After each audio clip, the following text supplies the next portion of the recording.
Picture this. While peasants outside the castle walls are dying of starvation, scraping mud for something edible, inside the royal palace, lords and ladies are literally vomiting into golden bowls so they can eat more at their endless feasts. This wasn't just excess. This was a calculated display of power that would shock even the most privileged people today. Medieval royal entertainment wasn't about having fun. It was about showing dominance, humiliating enemies, and proving that human life meant absolutely nothing when you wore a crown. In this video, we'll uncover 5 of the most disturbing forms of entertainment that medieval rulers used to amuse themselves while their people suffered. And the last one? It's so twisted that it became a spectator sport for the entire royal court. But first, let's talk about what was happening outside those palace walls while kings and queens were living it up inside. While royal courts were drowning in luxury, the medieval world was a nightmare for ordinary people. Imagine living in a time where a simple cut could kill you, where most people never traveled more than 10 miles from where they were born, and where watching your children die of disease was just part of life. The average peasant lived in a one-room hut with no windows, no floor except dirt, and animals sharing the same space. They ate the same meal every single day, a watery porridge made from whatever grain they could grow, if they were lucky. Most people never tasted meat except maybe once a year, if that. But here's what's truly shocking. The kings and queens living in those massive stone castles, they knew exactly how their people were suffering. They had detailed reports. They collected taxes from every village, counted every grain of wheat, and knew precisely how many people were starving in their lands. And they simply didn't care. In fact, some rulers saw their people's suffering as entertainment in itself. They would ride through villages on hunting expeditions, trampling crops that families depended on to survive through winter, just because they could. The peasants had to stand there, hat in hand, and thank their lord for the honor of destroying their livelihood. Now that you understand the world outside, let's step inside those palace walls and see what medieval royalty considered fun. You've probably heard of medieval feasts, but what you haven't heard is how truly disgusting they really were. These weren't just big dinners. They were competitions to see who could consume the most, waste the most, and prove their power through pure excess. A typical royal feast lasted between 6 to 8 hours, not because they were enjoying the food, but because they were literally eating themselves sick, then vomiting so they could eat more.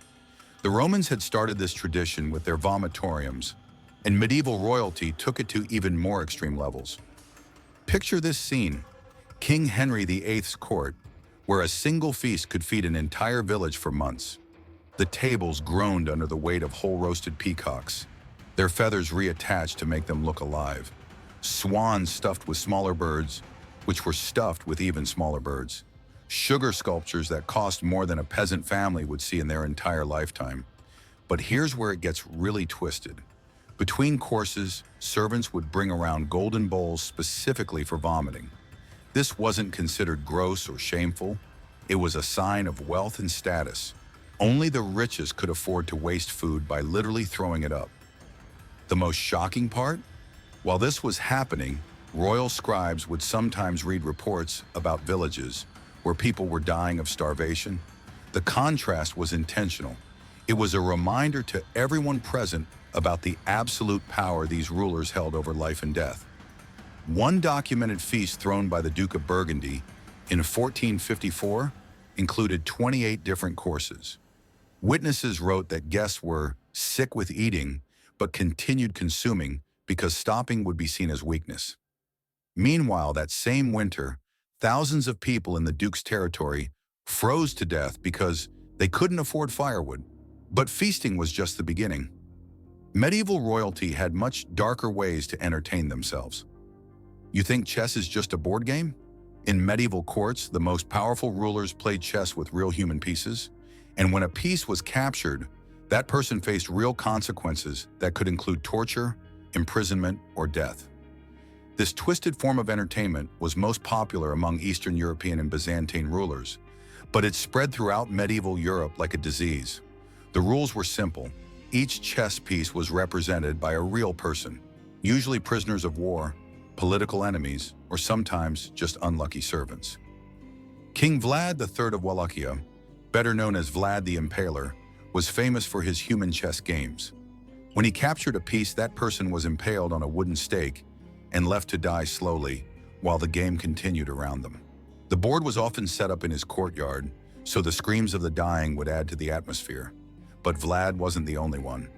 Emperor Justinian II of Byzantium would use captured enemy soldiers as chess pieces. When a piece was taken, that soldier would have their nose cut off, their tongue removed, or worse. The emperor saw it as both entertainment and psychological warfare against his enemies. The most disturbing account comes from a 12th century chronicle describing a game played by King Stephen of England. He used captured Scottish nobles as pieces. When his queen was captured, the Scottish earl representing that piece was forced to watch as his family was brought out and executed in front of him, one by one, before he himself was killed. What made this even more horrifying was the audience. These games weren't played in private. They were grand spectacles, with the entire court watching, cheering, and placing bets on which pieces would be captured next. Children of noble families were often brought to watch, to teach them about power and the value of human life in the eyes of their rulers. The psychological impact on the human pieces was part of the entertainment. Rulers enjoyed watching grown men weep, beg, and break down as they realized their fate depended on a game they had no control over. But as disturbing as human chess was, it wasn't the darkest form of royal entertainment. That honor belongs to something even more twisted. Every medieval court had its fools, but these weren't just comedians telling jokes. They were elaborate productions designed to mock and humiliate human suffering, often using real people with disabilities, mental illness, or deformities as the entertainment. Court fools were divided into two categories: the artificial fools, who were actors, and the natural fools, who were real people with disabilities, brought to court specifically to be laughed at. The treatment of these natural fools was beyond cruel. People with dwarfism were kept as permanent court entertainment, forced to dress in ridiculous costumes and perform humiliating acts for the amusement of nobles. They were often treated worse than animals, forced to live in kennels with the hunting dogs, and brought out only when the court wanted something to laugh at. One of the most documented cases involves a man named Will Somers, who served as court fool to King Henry VIII. While Somers was an artificial fool, meaning he was an actor, Henry also kept several natural fools for comparison. Historical records show that Henry would force these disabled individuals to fight each other while the court placed bets on the outcome. But the cruelty went beyond just mocking disabilities. Rulers would sometimes kidnap people from their territories who had unusual appearances or behaviors, bringing them to court to be permanent sources of entertainment. These people were never allowed to leave, never paid, and often died young from the constant stress and humiliation. Queen Isabella of Spain kept a court fool named Magdalena, who was a woman with severe mental illness. Instead of providing care, Isabella would have Magdalena perform mad dances, where she would strip naked and dance until she collapsed from exhaustion. The queen found this hilarious and would often invite foreign dignitaries to watch these performances as a special treat. The most twisted part of court fool entertainment was something called wisdom reversals. During certain festivals, the court fools would be given temporary power to make decisions about minor court matters. But here's the catch. They were deliberately given impossible choices that would result in someone suffering no matter what they decided. Then the court would mock them for making foolish decisions, even though any choice would have led to the same result. This wasn't just entertainment. It was a calculated way for rulers to show their subjects that mercy and kindness were weaknesses that only fools possessed. But even the cruel mockery of court fools pales in comparison to what medieval royalty considered their ultimate form of entertainment. You've heard of royal hunting parties, but what you probably don't know is that sometimes the prey wasn't animals, it was people. Human hunting was the ultimate display of royal power, and it happened more often than historical records officially admit. The practice was so disturbing that even medieval chroniclers, who documented everything, often refused to write about it directly. The most common form was called serf hunting. Rulers would select peasants from their lands, give them a head start of a few hours, then hunt them down with dogs and horses, just like they would hunt deer or wild boar. The peasants were told that if they could survive until sunset, they would be freed and given gold. Most never made it. King John of England was notorious for this practice. After losing Normandy to the French, he became increasingly paranoid and cruel. Historical accounts suggest he would regularly select prisoners or even random subjects for human hunts in the forests around his castles. The hunts were elaborate affairs, with the entire court participating, complete with horns, banners, and hunting dogs, specially trained to track human scent. But King John's hunts seemed tame compared to what happened in Eastern Europe. Vlad the Impaler didn't just impale his enemies, he hunted them first. He would release prisoners into the forests around his castle, then hunt them down while they were already wounded and terrified. When caught, they weren't killed quickly. They were brought back to the castle for public impalement, while the court watched and celebrated. The most documented case of human hunting comes from the court of King Wenceslaus IV of Bohemia. In 1393, he organized what he called the Great Hunt, where he released 300 prisoners into the Bohemian forest. The entire court participated in a week-long hunt, tracking down these people like animals. Only 12 survived, and they were so traumatized that most never spoke again. What made these hunts even more horrifying was the celebration that followed. The successful hunters would display parts of their human prey, just like they would display deer antlers or boar heads. Some courts even kept trophies, skulls, hands, or other body parts, as decorations in their hunting lodges. The psychological impact on the court was intentional. Participating in human hunts was seen as a test of loyalty and ruthlessness. Nobles who showed any hesitation or mercy were marked as weak and often became targets themselves. But here's what's most disturbing about human hunting. It wasn't just about killing people. It was about the slow, methodical destruction of human dignity. The people being hunted knew they were going to die. The entertainment came from watching them run, hide, beg, and finally break down completely before being killed. This brings us to the most twisted form of medieval royal entertainment, something so disturbing that it became a spectator sport for entire kingdoms. The most disturbing form of medieval royal entertainment wasn't private, it was public. Kings and queens would organize elaborate torture festivals, turning human suffering into community celebrations that could last for days. These weren't just executions. They were carefully orchestrated productions designed to maximize both physical pain and psychological torment, with the royal court having the best seats in the house to watch people die in the most creative ways possible. The most infamous torture festival in medieval history was organized by King Edward I of England in 1306. After capturing Scottish rebels, he didn't just execute them quickly. He created a week-long festival in London where different rebels were tortured using different methods each day, with the royal court and invited nobles rating the entertainment value of each torture session. Day 1 featured drawing and quartering, where prisoners were tied to horses and literally pulled apart while still alive. But Edward wasn't satisfied with just killing them quickly. He had court physicians present to ensure the prisoners stayed conscious as long as possible. The crowd, led by the royal court, would cheer louder the longer the victim stayed alive. Day 2 was dedicated to flaying, slowly removing the skin while the person was still alive. The royal court would take breaks between victims to enjoy elaborate meals, often eating meat while watching people being skinned alive, the irony completely intentional. But it was Day 3 that showed the true depths of royal depravity. Edward introduced something he called creative execution, where nobles could suggest new methods of torture, and the most creative ideas would be implemented immediately. The royal court turned human death into a game where they competed to see who could devise the most painful and humiliating way to kill someone. One particularly disturbing innovation came from Queen Isabella herself. She suggested that prisoners be tortured by being forced to watch their family members tortured first. The psychological torment of watching your children or spouse suffer before your own torture became a regular feature of these festivals. The most documented account comes from the chronicler Geoffrey of Monmouth, who described a torture festival organized by King Henry II in 1173. Henry had captured several dozen rebels and decided to make their deaths into a celebration that lasted an entire month. Each week featured different themes: burning, drowning, crushing, and what Henry called innovative combinations. The royal court didn't just watch these festivals, they participated. Nobles would place bets on how long prisoners would survive different tortures.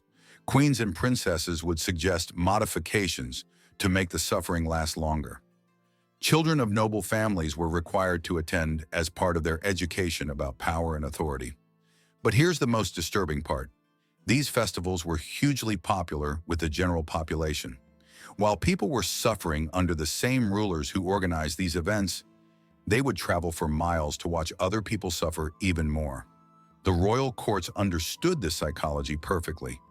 By providing an outlet for people to watch others suffer, they redirected anger and frustration away from themselves. The torture festivals also served another purpose. They were recruiting events. Rulers would watch the crowd to see who cheered loudest, who showed no mercy, who suggested new tortures. These people would be recruited into royal service, becoming the enforcers and administrators who kept the medieval system of oppression running. Some torture festivals became so elaborate that they developed their own traditions and customs. The Festival of Pain in 12th century France featured different torture methods from different regions, almost like a medieval torture Olympics. Rulers would invite other kings and queens to attend, turning human suffering into diplomatic entertainment. The psychological impact on medieval society was exactly what rulers intended. These festivals taught everyone that human life had no value except what the king decided it had. They showed that mercy was weakness, that cruelty was strength, and that the ability to inflict suffering was the ultimate expression of power. The psychology behind the cruelty. Why did medieval rulers develop such twisted forms of entertainment? The answer reveals something deeply disturbing about power and human nature. Medieval kings and queens lived in a constant state of paranoia. They had absolute power over millions of people, but they also knew that this power depended entirely on fear.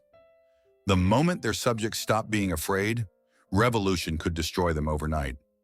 Every form of royal entertainment served the same purpose: to demonstrate that the ruler's power over life and death was absolute, and that they would use this power without hesitation or mercy. The more creative and disturbing the entertainment, the stronger the message. But there was another psychological factor at work. Medieval royalty were often completely isolated from normal human relationships. They were surrounded by people who would never tell them the truth, never challenge them, never treat them as equals. This isolation created a kind of psychological disorder where other human beings stopped seeming real. When you have the power to kill anyone at any time for any reason, and when everyone around you constantly reinforces that you're chosen by God and superior to all other humans, it becomes easy to see people as objects for your amusement rather than fellow human beings with feelings and rights. The entertainment also served as a kind of drug. Medieval life, even for royalty, was often boring, repetitive, and filled with political stress. The extreme stimulation of watching human suffering provided a psychological escape that became addictive. Rulers needed increasingly extreme forms of entertainment to feel the same level of excitement. These twisted forms of medieval entertainment didn't just disappear when the Middle Ages ended. They evolved into other forms of institutional cruelty that continued for centuries. The public torture festivals became public executions, which remained popular entertainment well into the 1800s. The human chess games evolved into gladiatorial contests and later into blood sports.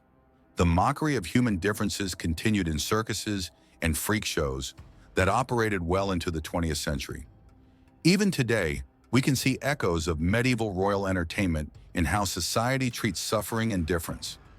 The psychology that allowed medieval rulers to find entertainment in human pain hasn't disappeared. It's just found new expressions. But perhaps the most important lesson from medieval royal entertainment is what it teaches us about power itself. When individuals or institutions have absolute power over others, when they're not held accountable for their actions, when they're surrounded by people who never challenge them, they almost inevitably become monsters. Medieval kings and queens weren't born evil. They were created by a system that gave them unlimited power and then isolated them from the consequences of using that power. The entertainment they created was both a symptom of that corruption and a tool for maintaining it. Medieval royal entertainment reveals a disturbing truth about human nature and power. When people have absolute control over others, when they face no consequences for their actions, when they're constantly told they're superior to everyone else, they almost inevitably lose their humanity. The kings and queens who organized human chess games, torture festivals, and hunting parties weren't necessarily psychopaths. They were products of a system that corrupted them completely, turning them into monsters who found genuine pleasure in the suffering of others. But here's what's most chilling about medieval royal entertainment. It worked exactly as intended. These displays of cruelty kept populations terrified and submissive for centuries. They demonstrated that resistance was futile, that mercy was weakness, and that the only way to survive was complete obedience to absolute power. The peasants starving outside the castle walls while royalty vomited from overeating weren't just victims of economic inequality. They were victims of a deliberate system designed to dehumanize them, to reduce them to objects for royal amusement, to convince them that their suffering was natural and deserved. Medieval royal entertainment wasn't about having fun. It was about maintaining power through fear, demonstrating superiority through cruelty, and creating a society where human life had value only when it served the interests of those in power. Understanding this history isn't just about learning facts about the past. It's about recognizing the patterns of power and cruelty that can emerge in any society when institutions become too powerful and individuals become too isolated from the consequences of their actions. The next time you hear about absolute power, remember what medieval royalty did with theirs.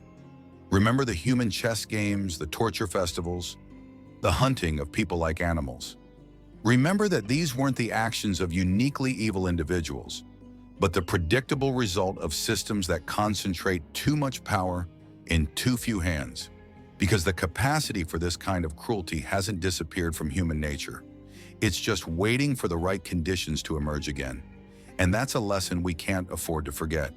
The Feast of Fools, when royal entertainment became too extreme. Even for the Middle Ages, but perhaps the most shocking documented case of medieval royal entertainment gone wrong was something called the Feast of Fools. This wasn't just another twisted party. It was a real historical event that became so extreme that even the medieval Catholic Church, which tolerated incredible brutality, was forced to ban it.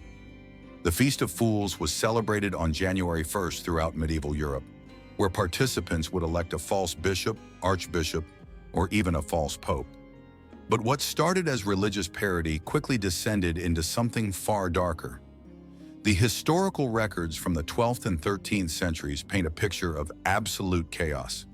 During these celebrations, serfs could criticize their lords without punishment. Cross-dressing and lewd behavior were encouraged, and drinking and gambling became the order of the day. The normal social hierarchy was completely inverted, creating a temporary world where anything was permitted. But here's where it became truly disturbing. The royal courts didn't just participate in these festivities, they weaponized them. Kings and nobles would use the Feast of Fools as an opportunity to humiliate their enemies in ways that would be unacceptable any other day of the year.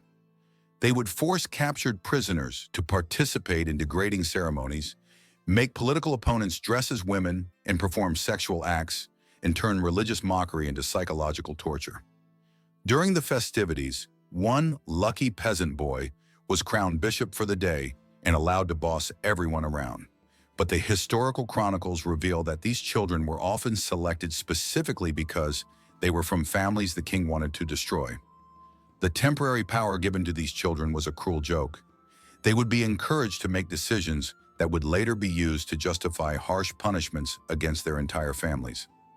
The most documented case comes from the court of King Philip Augustus of France in 1298. During that year's Feast of Fools, Philip decided to make the celebration more entertaining by forcing captured English prisoners to serve as the mock clergy.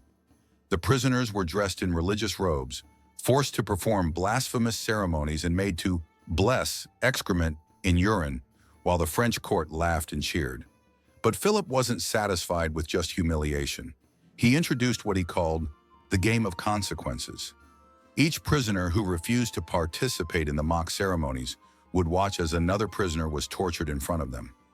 Each prisoner who participated enthusiastically would be forced to torture someone else with their own hands. It was a psychological experiment designed to destroy the human spirit, turning victims into accomplices in their own degradation. The chronicler Matthew Paris described the scene as hell made manifest on earth. He wrote that grown men were reduced to sobbing children, begging to participate in increasingly degrading acts just to avoid watching others suffer. Some prisoners broke completely, developing what we would now recognize as severe psychological trauma. Others became so desperate that they began competing with each other to see who could degrade themselves most thoroughly, hoping to earn mercy through total submission. The most chilling part of Philip's Feast of Fools was the audience participation. The French nobles didn't just watch, they voted on every act. Each degrading ceremony was rated by the court, with the most creative humiliations earning thunderous applause and monetary rewards. The prisoners, who provided the best entertainment, were kept alive longer, creating a horrific competition where human dignity became a performance for royal amusement. What made this even more twisted was that Philip would sometimes invite the families of the prisoners to watch. Parents were forced to observe their sons being degraded, wives had to witness their husbands' complete psychological destruction, and children watched their fathers reduced to broken animals. The emotional torment of the families became part of the entertainment itself. At its worst, the feast devolved into a week-long celebration of cruelty that lasted for days. Other European courts began copying Philip's innovations, turning the Feast of Fools into a continent-wide celebration of human suffering. Each court tried to outdo the others in terms of creativity and psychological brutality. By the 13th century, the Feast of Fools had become so extreme that even Pope Innocent III, who had authorized the brutal Fourth Crusade, declared it an abomination before God. The Church began actively suppressing the celebrations, not out of mercy for the victims, but because the festivities had begun to undermine religious authority itself. But the damage was already done. The Feast of Fools had demonstrated that medieval royalty could turn literally anything, even religious celebrations, into opportunities for systematic cruelty. It showed that there were no limits, no boundaries, no sacred spaces that couldn't be corrupted by absolute power. The last recorded Feast of Fools took place in 1431, but its legacy lived on in other forms of royal entertainment. The psychological techniques developed during these celebrations, the forced participation, the audience voting, the competition between victims, the involvement of families, became standard features of medieval court life and influenced torture practices for centuries to come.